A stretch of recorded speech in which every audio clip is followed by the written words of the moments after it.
Welcome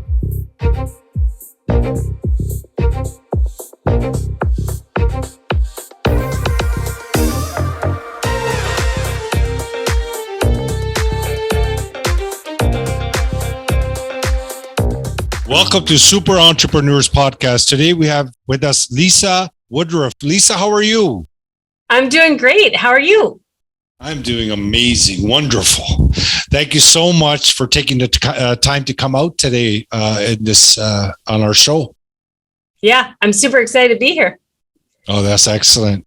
So, we always like to start our episode or our interview by allowing the guests to introduce themselves in their own words, and we'll take it from there. Sure. So I'm Lisa Woodruff. I live in Cincinnati, Ohio, and I'm the founder and CEO of Organize 365. I went to college to be a school teacher, but I was raised by two entrepreneurs who were raised by entrepreneurs. So when I turned 40 and everything was crumbling around me, I was like, you know what? Maybe it's time that I go ahead and start my own thing. And now that I'm 50, I've been doing this for 10 years. I help people get their home and paper organized. Sorry. What do you get organized? Your home and your paper. Paper. This is going to be a great interview. Yes, yeah. Paper. You know that paper. So you mean you organize their home, like their closets and everything, like their environment? Yes. That includes paper. So if there's paper lying filing around, cabinet. Yeah. Okay. Do you not have paper? I just want to make sure everyone understands, right? Maybe I didn't understand, so I just want to make sure everyone else gets it as well. So to make sure, so someone can hire you, say, you know what? And clutter is such a huge problem, right? Like especially for entrepreneurs. Yes. So they come to you and say, "Hey, Lisa, help me. Like, what can you do?" Right? So Lisa will say, "I'll come in. You'll check their closets, check their space, and organize everything, including whatever they have in their filing systems. You actually organize your paperwork as well." Yes, but we do it all online through my podcast and through courses. So I never actually go in your home. You have to be your own hands and feet, do all the organizing. I started in home, but now you get to do that work. Oh, that's great. That's great that you created a course, because that's like evergreen then, right? You can just provide value and have them do the work because of COVID too, right? You couldn't really go into people's houses and stuff. Yes. And I think, I often get the response that you gave when I say that I organize paper. So I'd love to dive into that just a little bit. Yes, please. Yeah. Especially so men. It's totally normal, especially for men and for people that are like under the age of 40. But once you have kids, or once you have to settle your parents' estate or sell a family home, you start to realize how paper laden our society is, especially America and Australia are very paper heavy. Some countries are not as paper heavy, like, Japan is not as paper heavy, like literally the entire country is digital. America is not a digital country. Yeah, it's especially, we're not there yet, right? We still have paper, Well, and we are always going to have paper because we are in America. We are a capitalist society. So we don't have government health. If you have government health care, then you could go digital. But if you have all these independent enterprises that have their own SAP systems that have to connect to each other, those connections don't always happen. So sometimes bringing paper is better. And when you're born in America, you get a birth certificate and a social security card within 30 days. And then you need to keep track of that paper your entire life. So you can have less paper, but you're never going to be completely paperless as an American. Understood. So what kind of clients do you work with? Like anyone, or is there a specific niche? So it's mostly women, but a lot of men are like, "Hey, can you man this up for me a little bit? Because I want to be an equitable partner at home." And I really understand that when you get your home organized, you get more time, because organization is a current investment of time for a future return on time. And especially if you're an entrepreneur. If you're an entrepreneur, you have a million ideas a day. And so having a place to actually store those ideas and only focus on the one or two that you're moving forward on now And the more you can systematize and eliminate the work at home, the more time you can free up to spend on your passion and pursuing your entrepreneurial life. So this could work for people's offices as well, corporate offices, okay. Yeah. Yeah, we, the more I dive into, like, we've done our own research and really look into what is organization. And in academia, organization has been considered an optional hobby undertaken by women. Like, multiple studies, they said that's what it is. But as an entrepreneur and then a business owner, the more organized you are, the faster you can scale, the better you hire, the better you onboard, the more ideas that you could take and make into a program. But when you don't have organizational systems, you don't have checklists, you don't have a good, cadence for checking your email, you don't have a good scheduling, like just even to do this podcast, automated email reminders came out to me, the scheduling link came out, like all of that time you spent in setting up that organization allows you to do more podcast interviews and reach out to more guests, which allows your podcast to flourish. If you're doing that all manually by hand, you might give up podcasting. So those kinds of automations that you look in your sales funnel and you look in your operations and work, can you imagine if you put those in your house and eliminated and reduced and outsourced all of the administrative tasks you have at home? Yeah, so many angles, right? The automation of your business is so important. And this can kind of come into that overall automation, because that same entrepreneur that's automating his business, not everyone, but the small percentage that do that, they can also create a system for this as well, because they kind of overlap, right? Like, it's a life, it's a human being. So they have work, they have home, so this is excellent. And when you think about home, like, it's not just like doing the dishes and doing the laundry. It's also like everything related to buying and cooking and eating food. And I know a couple of the things I did in growing my company was try to figure out ways to take less time to do that. So I came up with this breakfast and lunch that I eat every single day that's on autopilot. I know exactly what to order. I know exactly what to bring with me, which then reduces all the time of trying to remember what I'm going to eat each morning, making sure that we have it in the house. I know how different foods impact my energy level, so I don't have carbs at lunch. And then I feel like I'm ready for a nap after lunch. I'm ready to go. So a lot of those hacks that we do as entrepreneurs, if you just start thinking about your house as a business, which it is, then how can you, first of all, eliminate as much as possible the things that you're doing that don't need to be done, and then optimize or outsource or delegate what is left? So here's a great example. Because of COVID, I have my house cleaned. I've cleaned houses and I have my house cleaned. I definitely like having my house cleaned. So it's cleaned right before lockdown. And I vacuumed, I did the bathrooms, whatever, half-heartedly.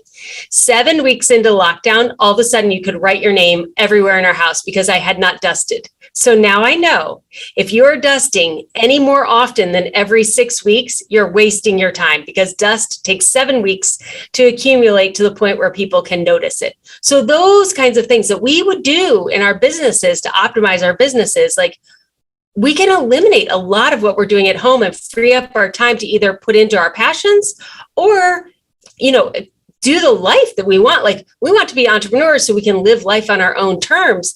Give yourself more of that life back to live, not to dust your house. And this course that you have, right, to help people, basically your market is global now, like with the online course, right? Yes. Yeah, we have people all over the world and all ages that do our course. Okay. And how long is the course? So we have a couple of different ones. You start by externalizing all of your thoughts out of your head onto little pieces of paper, and that's called the Sunday basket, and all of your active projects that you have going on at home, creating that weekly review and planning time for your home like you do for your work. That's called the Sunday basket. And then we have a full program for your house called the Productive Home Solution. And that's where we walk you through planning your next quarter in your home, which we have 3. So your next trimester, what are your goals going to be? How much are you going to get organized? What area are you going to tackle? And then we have action plans for each of those different areas. And every trimester, you keep coming back and picking a different one until all the areas that you want organized are organized. So it's multiple weeks. Oh yeah. It takes about a year to 18 months to get your house fully organized. Mm-hmm. My, this is not like some regular course. This is like next level. Well, it's like, how long does it take you to start a business, right? So if you don't have organizational systems in your home, how long does it take to establish organizational systems in your home? It can take a year to 18 months. Now, let's say like, you're like, my closet's organized and I'm pretty minimalist and I don't think it's going to take me that long to organize. But now you're thinking, I do have a file cabinet. What is even in that file cabinet? So that may be an area you need to organize. Or maybe you haven't paid attention to your storage organization. Yeah. Or some of these other areas are like out of sight and out of mind until you have a parent get sick or a parent passes away or someone gets a medical diagnosis or any of these unexpected life events. You have to evacuate for a hurricane or a forest fire or something like that. And then all of a sudden you go, oh my gosh, I'm not as organized as I thought I was. And where can they find this course? It's all at organized365.com. Are you going to branch out to new ideas? So right now we're looking at licensing with different partners, universities for #adulting, teaching kids, what are the things that you need to learn when you are an adult. We have done research, so we're presenting that research at some Fortune 100 companies that do consumer packaged goods. We're working on partnering with some other home ec type related things where we would get to kids before they get out of home. But yeah, just, all the #entrepreneur. I could talk for days about the things that are in my head, right? As you're approaching kids at that primary time, right? That if they have those skills, life just becomes so much better when you have organization in it, right? Yes. And I think it's the complexity of life that we don't really realize until we're in the middle of it. So if you were a fairly organized child and you went to school or didn't go to school and you are living on your own, you can maintain your own organization. And then when you cohabitate with someone, like there's a little bit of time to get used to cohabitating with that person. And then you can usually figure out an organization structure. And then if you add kids, and it's just like, it's hard. It's hard when you add kids in. Yeah, and for sure. So the more you add more people into the mix, or you need to start caretaking for your parents or a sibling or a close friend, that's when you start to realize that, wow, I have a part-time job running my house. I have a full-time job running my business. I would like to have a little bit of life for me. And now I'm also responsible for these other human beings. Like you start to run out of hours and then you have to start making some decisions. Which thing is going to go?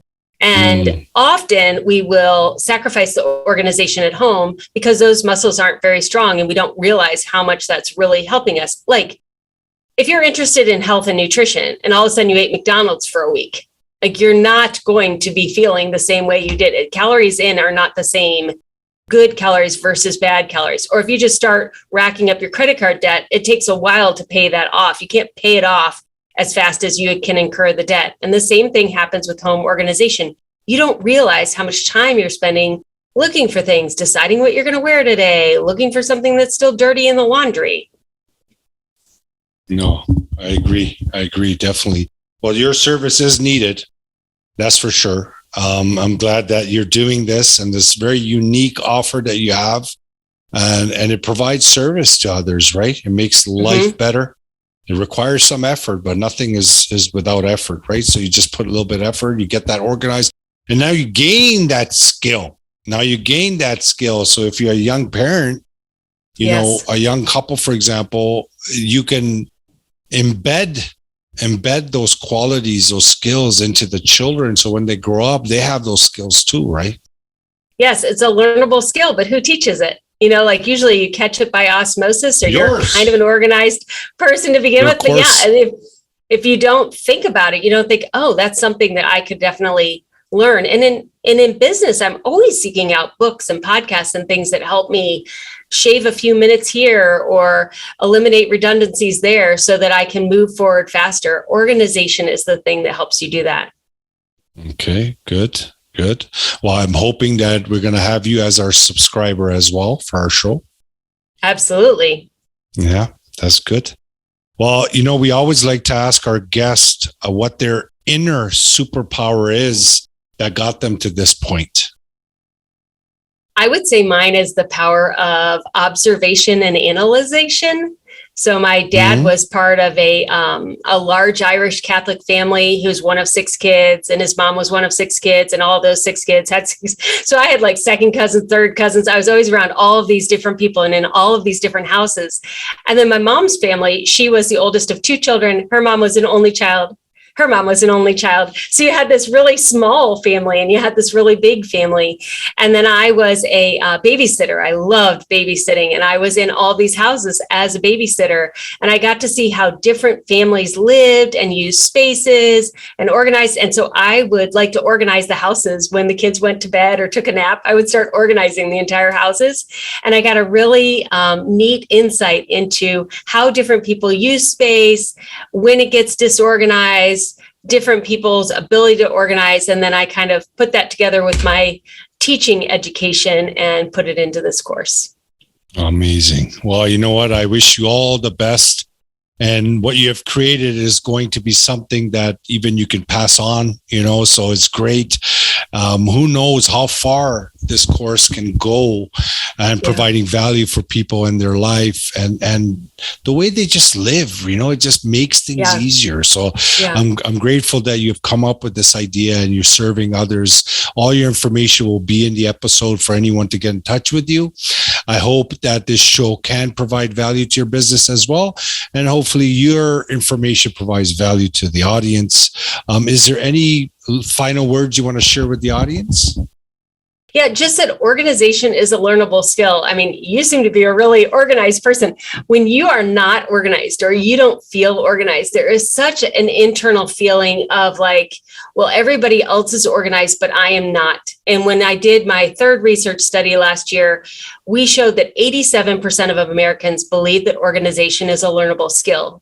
But then when we asked them if they were personally organized, family organized, storage organized, or paper organized, 15%, 14%, 13%, and 18% said yes. Yeah, I believe. So you got 87% believing it and less than 1 in 6 actually attaining it. So there's this huge chasm and you internalize that as in there's something wrong with me. And I'm here to say there's nothing wrong with you. You just haven't had the right teacher yet.